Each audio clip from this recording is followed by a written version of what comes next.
3 hours after we buried my mother, my sister stood in the center of our childhood living room and announced that I had inherited nothing. Vanessa wore black silk, pearl earrings, and the expression of a woman delivering information she had rehearsed in front of a mirror. She placed a cream-colored document on the coffee table and tapped the final page with one polished fingernail. Mom left the house, the investment accounts, the jewelry, and the lake property to me. The room went silent. My mother's closest friends were still holding paper plates from the funeral reception. White lilies covered the dining table. Rain pressed softly against the windows. I looked at the document, then at my sister. What did she leave me? Vanessa gave me a sympathetic smile. Her personal belongings. You just said you inherited the jewelry. I mean sentimental belongings. Photographs. Letters. Things like that. My husband, Daniel, shifted beside me. Vanessa's husband, Grant, remained near the fireplace with one hand in his pocket. You would not meet my eyes. I picked up the document. It appeared to be a will signed 6 months earlier. My mother's signature sat at the bottom. So did the signature of a lawyer named Leonard Price. I had never heard of him. The will named Vanessa as sole executor and primary beneficiary. I received one sentence. To my daughter Claire, I leave the contents of the upstairs sewing room, in recognition of the memories we shared there. That was all. My mother's estate was worth more than $6 million. But the money was not what made my hands shake. For the final 18 months of her life, I had been the daughter who drove her to chemotherapy. I managed her medication. I slept in the chair beside her hospital bed. Vanessa visited twice a month, usually with a photographer's smile and flowers someone else had arranged. My mother and I had argued over the years. We were both stubborn. We both believed silence was safer than admitting fear. But during her illness, that silence softened. She had once reached across the kitchen table and said, "When all this is over, don't let grief make you doubt what you know." At the time I thought she meant the cancer. Now I wondered whether she had been warning me about Vanessa. "Where is Mom's attorney?" I asked. Vanessa folded her arms. "Leonard couldn't attend." "Why not?" "He had another matter." "On the day his client's will was read?" "This is not an official reading, Claire. I'm simply explaining the estate." "Then where is the official copy?" "This is a certified copy." I looked closer. The pages were numbered 1 through 9. Page 7 had a different texture from the others. The print was slightly darker.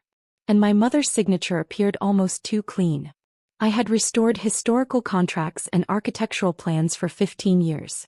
I knew what altered documents looked like. Not always because of the ink. Sometimes because of what did not match. Vanessa took the will from my hands. "You're looking for a reason to make this difficult." "I'm looking for Mom's real lawyer." "That is her real lawyer. Our mother used Naomi Reed for 20 years. Vanessa's expression changed for half a second. Then she smiled. "Mom changed attorneys after Naomi pressured her about a trust." I turned toward Daniel. He looked surprised. Naomi Reed had handled my father's estate after he died 11 years earlier. She had drafted my mother's medical directives. She knew every property the family owned. My mother did not change professionals casually. Vanessa picked up her handbag. "The funeral has been hard on everyone. We can discuss the personal items tomorrow." "You're leaving." "I have to secure the estate. This is Mom's house. It is my house now." The sentence settled over the room. My mother's friend Ruth lowered her paper cup. Vanessa walked toward the hallway. "Grant and I will be staying here until the transfer is complete. Daniel, Claire, you should take anything you need tonight." I stared at her. "You moved in before the funeral?" "We arrived yesterday. You told me you were staying at the hotel. The house is more practical." I followed her into the hallway. 2 suitcases stood beneath the staircase. Grant's golf bag leaned against my father's antique umbrella stand. On the console table sat a new electronic lock system still inside its packaging. "You're changing the locks?" Vanessa did not turn around. "The insurance company requires it." "No insurance company requires you to change the locks 3 hours after a funeral." She faced me. For the first time, the sympathy left her expression. "Mom made her decision. You need to respect it." "Did she tell you why?" "Why what?" "Why she left me one room." Vanessa looked toward the ceiling. "The sewing room mattered to you. It mattered to both of us." Not in the same way. That sounded prepared too. I moved closer. Did Mom tell you about the blue thread? Her eyes flickered. What blue thread? I said nothing. My mother had hidden emergency cash inside a spool of blue thread when we were children. It was our family joke. Whenever something disappeared, she would say, "Check the blue thread." If Vanessa had spent meaningful time with her in the final months, she would have known that my mother still used the phrase. He didn't. Vanessa stepped past me. "I'll have boxes prepared for you tomorrow." I returned to the living room. Most guests had begun leaving. Daniel touched my shoulder. Maybe she really changed the will. Maybe. You don't believe that? No. Ruth approached us. She was 68 with short silver hair and a habit of carrying a red notebook everywhere. She had been my mother's closest friend since college. She waited until Vanessa disappeared upstairs. Then she whispered, "Your mother told me never to let Vanessa empty the sewing room." My pulse quickened. When? 3 weeks ago. What exactly did she say? Ruth opened her notebook. She had written the date. My mother's words appeared beneath it. "If Vanessa produces a will before Naomi arrives, tell Claire to take the brass key from the blue thread." I looked toward the staircase. "Where is Naomi?" "She called me this morning. Someone sent her a false notice saying the funeral was postponed until Friday." Daniel frowned. "Who sent it?" Ruth looked upstairs. "You already know." I called Naomi from the driveway. She answered on the second ring. "Claire. Vanessa has a will." "I know." "How?" "Ruth sent me a photograph." "Is it real?" "No." The certainty in her voice made my knees weaken. "How can you tell?" "Your mother revoked every prior will 4 months ago. The final estate plan is held in my office and registered with the probate court." I looked through the rain at the bedroom window where Vanessa's silhouette moved behind the curtain. "What does the final will say?" "I cannot discuss the details over the phone. But Vanessa is not the sole beneficiary." "Did Mom leave me the house?" Naomi paused. "Claire, do not confront your sister yet." "Why?" "Because the false will may be the smallest part of this. She told me to take only what Vanessa had officially allowed me to take. The contents of the sewing room. Then she said something that reminded me of my mother's warning. Let grief make you careful, not uncertain." I returned inside. Vanessa stood at the foot of the stairs holding a cardboard box. "You have 30 minutes. Daniel moved forward. "She just buried her mother." Vanessa looked at him. "And I just buried mine." I climbed the stairs alone. The sewing room had not changed since childhood. Pale green walls. A cutting table beneath the window. Shelves filled with fabric. My mother's old black sewing machine sat beneath a white dust cover. On the wall hung a framed photograph of Vanessa and me wearing matching yellow dresses. I was 8. She was 11. Our mother had sewn both dresses by hand. For one moment I wanted the room to contain nothing. No hidden evidence. No betrayal. Only fabric, dust, and the version of my sister who once held my hand when thunder frightened me. Then I saw the blue thread. It sat on the top shelf inside a glass jar. I lifted the spool. A small brass key fell into my palm. Taped inside the spool was a folded strip of paper. My mother's handwriting covered one side. "The safe is not where your sister thinks it is." Beneath that she had drawn a small square beside the number 1948. I searched the walls. The cabinets. The sewing table. Nothing. Then I looked at the black sewing machine. A brass plaque on its base read, "Singer 1948. I lifted the machine. It was heavier than I remembered. The wooden base did not sit flat. Beneath it was a narrow compartment. Inside lay a second key, a flash drive, and an old photograph of my mother standing beside a lakeside cottage. On the back she had written, "Where your father taught you to swim." Beneath the stone that never gets wet. The lake property. The one Vanessa claimed she had inherited. I placed the items inside my coat pocket. Then I heard movement in the hallway. Vanessa stood in the doorway. Her eyes moved toward the sewing machine. "What did you find?" "Old needles." "You were always a terrible liar." "You were always a better one." She stepped into the room. "You need to leave." I picked up the cardboard box. "Mom left me everything in this room." "She left you the contents. Not the furniture." "Then I'm taking the machine." Her face tightened. "That machine belongs in the house." The will says contents. You said you didn't accept the will. I don't. But apparently you do. For several seconds neither of us moved. Then Vanessa smiled. Take it. She believed the safe was somewhere else. That night Daniel and I drove to the lake cottage. The rain had stopped but mist covered the water. My father had taught both of us to swim there. Vanessa hated the mud and spent most summers reading on the porch. I loved the water. Near the old dock stood a flat gray stone that remained dry even when the lake rose because my father had built a drainage channel beneath it. The stone that never gets wet.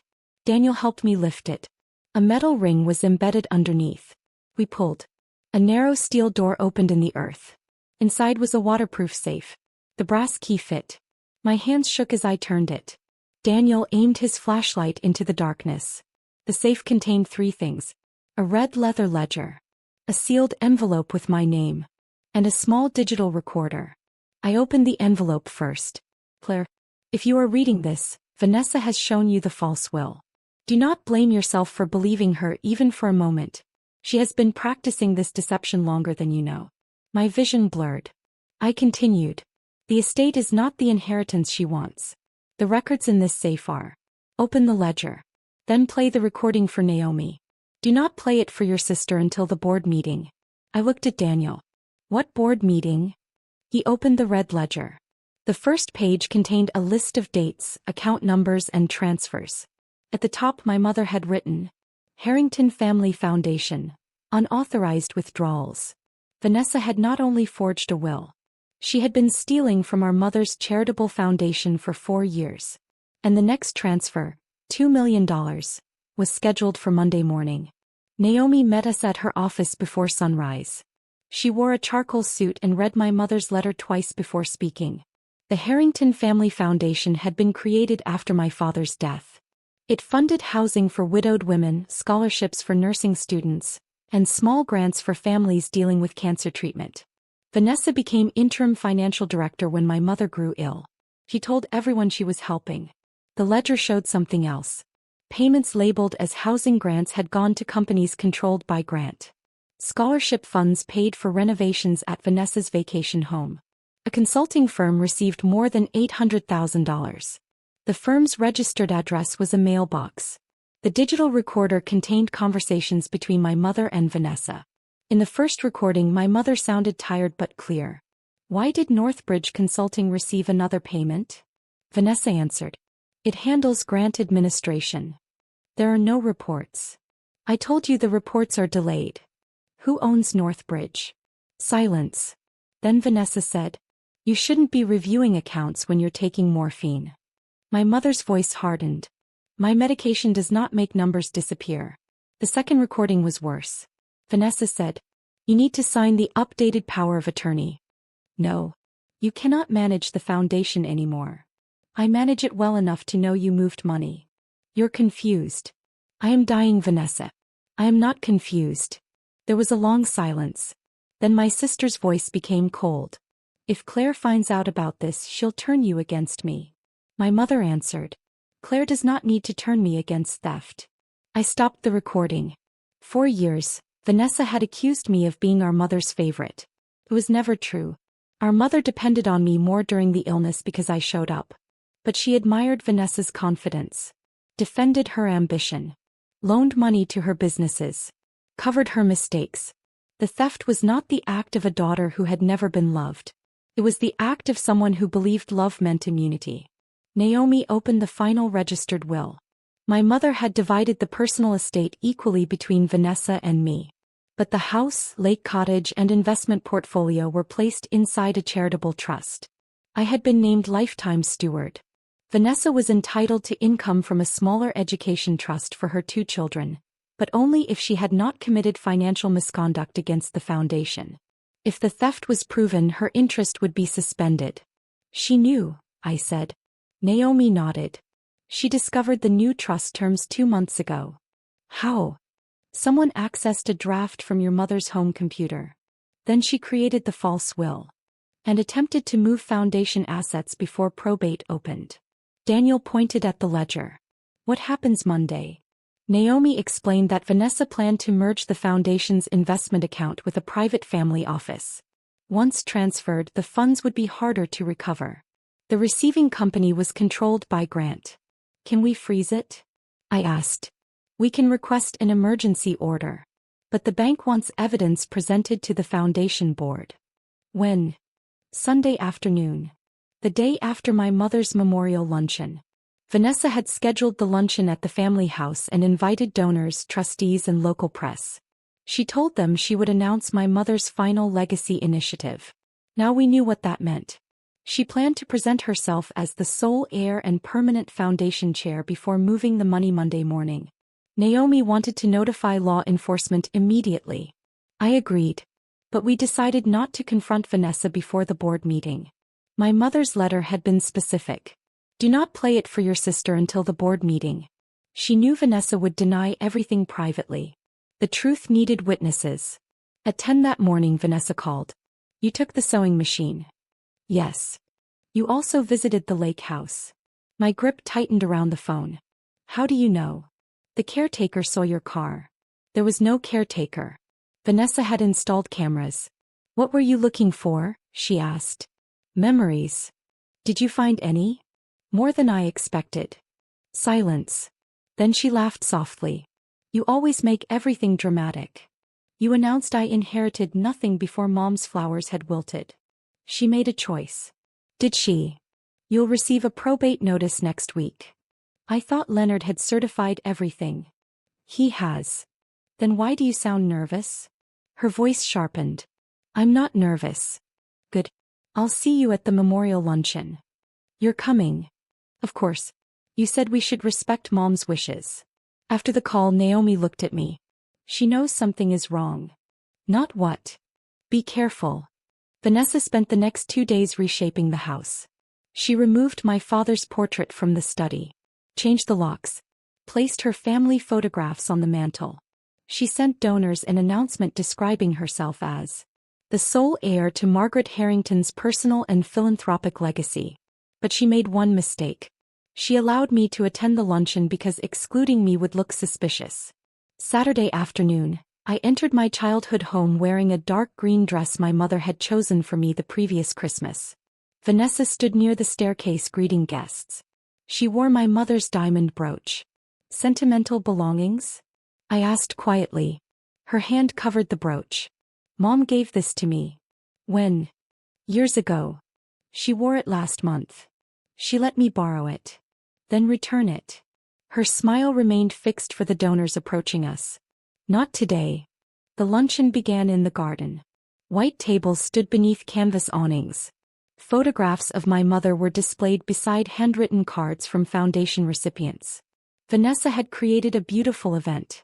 That was one of her gifts. She could arrange evidence of goodness around herself until people mistook presentation for character. Grant stood near the temporary stage speaking with bank representatives. Leonard Price sat at a table near the back. When he saw Naomi enter, he nearly dropped his glass. Vanessa approached me. Why is Naomi here? She knew Mom longer than Leonard did. This is a private event.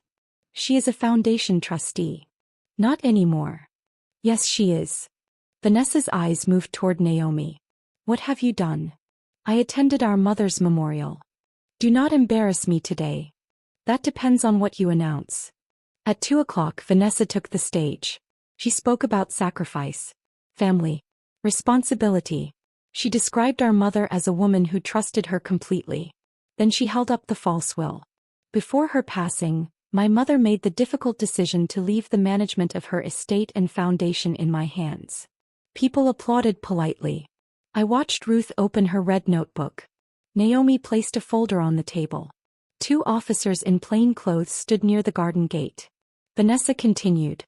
My sister Claire will always remain part of our family story, but our mother understood that leadership requires stability, experience, and presence. Presence. The woman who visited twice a month was lecturing the daughter who changed medical dressings at 3 in the morning. Daniel touched my hand. I remained seated. Vanessa announced a new initiative called Harrington Legacy Partners. The foundation would combine its investments with a private financial management company to increase impact. The company was Grant's. A large screen displayed photographs of planned housing projects. Naomi whispered, Those properties do not exist. Vanessa invited Grant onto the stage. He thanked donors. Then he announced that the transfer would be completed Monday morning. That was when Helen Ward, the foundation board chair, stood. Before any transfer, the board must vote. Vanessa smiled. The trustees have already approved the restructuring. No, Helen said. 3 electronic approvals were withdrawn this morning after concerns about their authentication. Grant's face changed. Vanessa looked toward Leonard. He began gathering his documents. Helen continued. We will hold an emergency board session now. The donors murmured. Vanessa laughed lightly. Surely this can wait until after the memorial. Naomi stood. Your mother requested that it happen publicly if anyone attempted to use a false will to control the foundation. Every face turned toward me. Vanessa stared. You found it. I did not answer. The board moved inside to the dining room. Donors and press remained in the garden, but the doors were left open. My mother had planned that too. Vanessa sat at one end of the table. I sat opposite her. Helen began with the will. Naomi placed the registered estate plan beside Vanessa's document. The will presented by Vanessa Harrington was revoked 4 months before Margaret Harrington's death. Leonard interrupted. My client believed her copy remained valid. Naomi looked at him. Your name appears as drafting attorney. I relied on instructions provided to my office. From Margaret. He said nothing. Naomi produced an email. It was from Vanessa. Use the earlier signature page. Replace the beneficiary schedule. Mother is no longer capable of reviewing details. The room became silent. Vanessa looked at Leonard. You said those emails were privileged. He stared at the table. Naomi continued. The signature page came from a healthcare directive signed 8 months earlier. The false will was not only invalid. It was assembled from another document. Vanessa leaned forward. This is a family misunderstanding. Helen replied. Forgery is not a misunderstanding.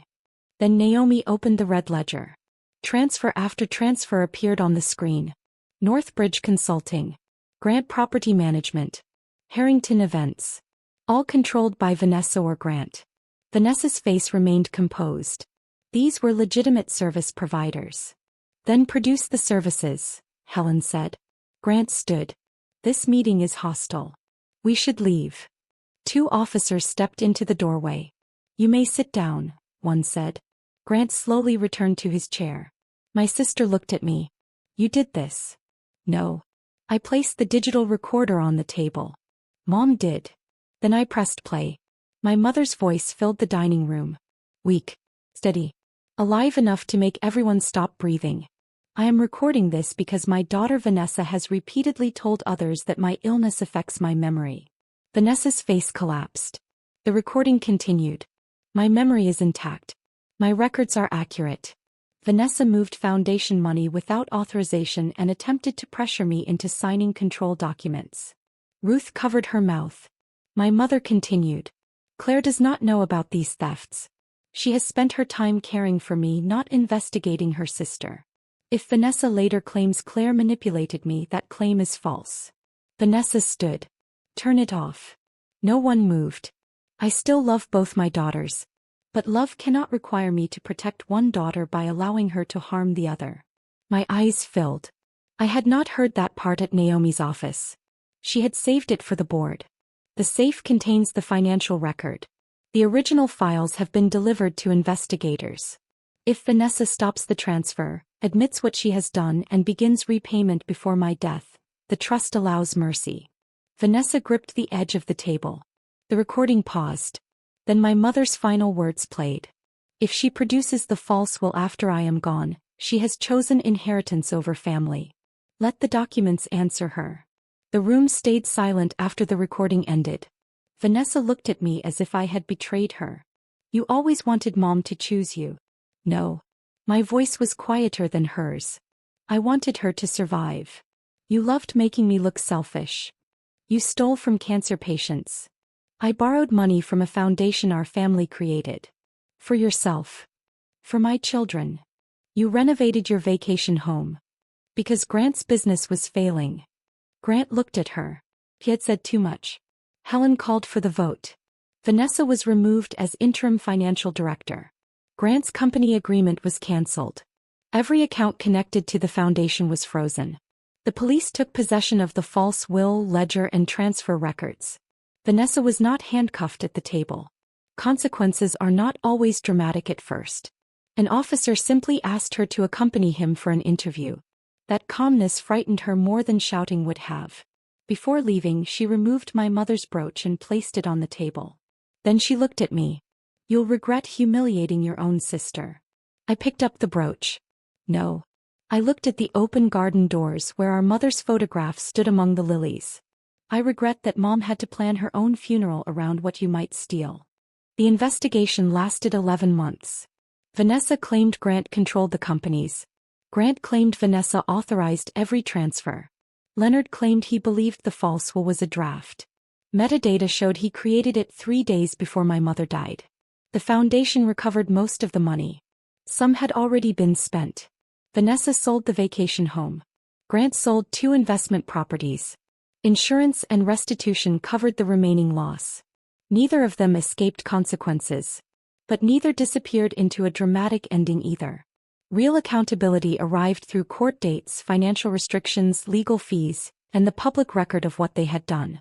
Grant and Vanessa separated 6 months into the investigation. She said he had manipulated her. He said she had planned everything. Both statements were partly true. People who build a life around shared dishonesty eventually begin using the truth as a weapon against each other. The false will was formally rejected. My mother's real estate plan took effect. The family house, lake cottage, and investment portfolio moved into the Harrington Renewal Trust. I became steward. Not owner in the traditional sense. I could live in the house, manage the properties, approve repairs, but I could not sell the assets for personal gain. The trust's income funded the foundation. Vanessa's children retained their education accounts because my mother had written one clear sentence. Children should not inherit punishment for the choices of their parents. That was who she was. Controlled even in anger. Careful even when hurt. Vanessa's personal inheritance was suspended until restitution was complete. She called me after the court approved the trust. "You took everything." I sat in the sewing room with the black machine beside me. "No. Mom placed everything in a trust. You control it. I protect it. That's the same thing." "No. That difference is why she chose me." Vanessa went silent. I immediately regretted saying it. Not because it was false. Because it sounded like victory. Nothing about losing my mother and exposing my sister felt like winning. "I didn't want this," I said. "Yes, you did. I wanted you to stop. You could have handled it privately. Mom gave you that option." The recording had offered mercy if Vanessa admitted the theft before our mother died. She had not. Instead, she forged a will and planned another transfer. "You played her voice in front of everyone," Vanessa said. "She asked me to. You could have ignored that. You ignored everything she asked." Vanessa ended the call. For several months we had no contact. I moved into the family house temporarily while the trust was organized.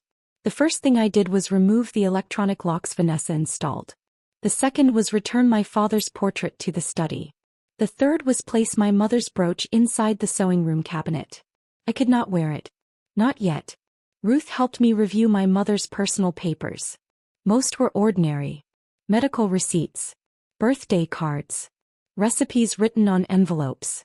Lists of books she wanted to read when treatment ended. That was the hardest box.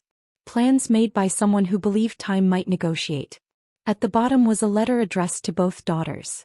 Naomi suggested I wait before sending Vanessa a copy. I read it alone. "My daughters, you have spent too much of your lives measuring my love as though one of you receiving more meant the other received less. That was my failure. I praised Vanessa when she performed strength and depended on Claire when she quietly provided it. Neither of you should have been trapped inside those roles." I stopped reading. My mother had understood us better than either of us understood ourselves. "Vanessa, you were never required to become impressive to deserve my love. Claire, you were never required to become useful to deserve it." I wish I had said those words while they could still change something. I sent Vanessa the letter. She did not respond. 6 weeks later, a package arrived. Inside was our childhood photograph from the sewing room. The one with the matching yellow dresses. Vanessa had taken it before leaving the house. On the back she had written, "I remember the blue thread. I lied because I knew what it meant." That hurt more than if she had denied everything. He remembered. She knew our mother had left a path for me. He simply hoped I would not follow it. The foundation board appointed Helen as permanent chair. Naomi became legal trustee. I refused the chair position. My mother had not left me responsibility so I could turn into another person who believed control belonged to the one with the family name. Instead, I created an independent review system. No single person could approve large transfers. Every grant recipient was verified. Quarterly reports became public. The foundation's first new project used the lake property. The cottage became a short-term residence for women caring for terminally ill family members. Caregivers are often treated like they need only patience. They need sleep, money, food, privacy, someone to tell them that exhaustion does not mean they love less. We named it Margaret House. The sewing room became an archive. Not of expensive objects, of letters from the women who stayed at the cottage. Some wrote about mothers, some husbands, some children. Some wrote that grief began long before death. I understood that. A year after the funeral, the foundation held a small memorial at the lake. No press. No donors. Only trustees, residents, and my mother's closest friends. Ruth stood beside the stone that never got wet and read a passage from her red notebook. Daniel planted a white flowering tree near the cottage. I brought the digital recorder. For months I thought about destroying it. My mother's final voice had become evidence. Something replayed in conference rooms and court filings. I wanted it to belong to her again. So I copied the legal files. Then I deleted every recording except one. It had nothing to do with Vanessa. My mother had recorded it accidentally while sitting in the sewing room. Fabric moved. The machine clicked. Then she began humming. The same song she hummed while making our yellow dresses. No accusations. No instructions. No inheritance. Just my mother alive in an ordinary room. I played it at the lake. Ruth cried. So did I. Afterward, I placed the recorder back inside the hidden safe with the red ledger and a copy of the real will. Not because I expected another betrayal. Because history should remember both things. What happened. And who she was before it happened.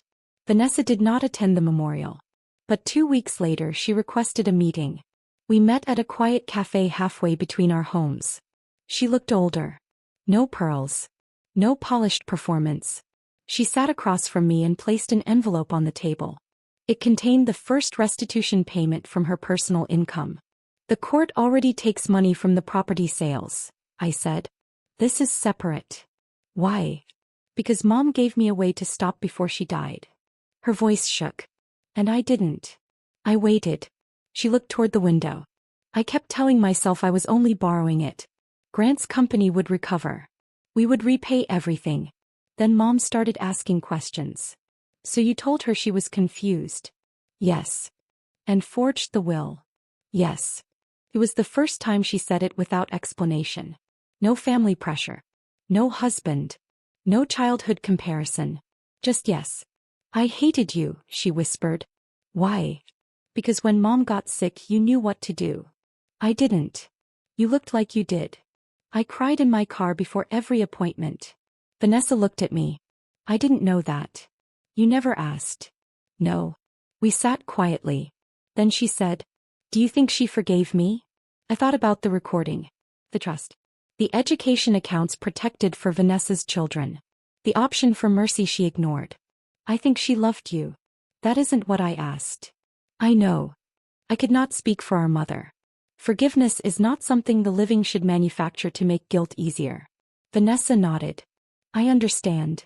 We did not repair everything that afternoon. There was no embrace. No promise to become sisters again. Trust is not restored because someone finally names the damage.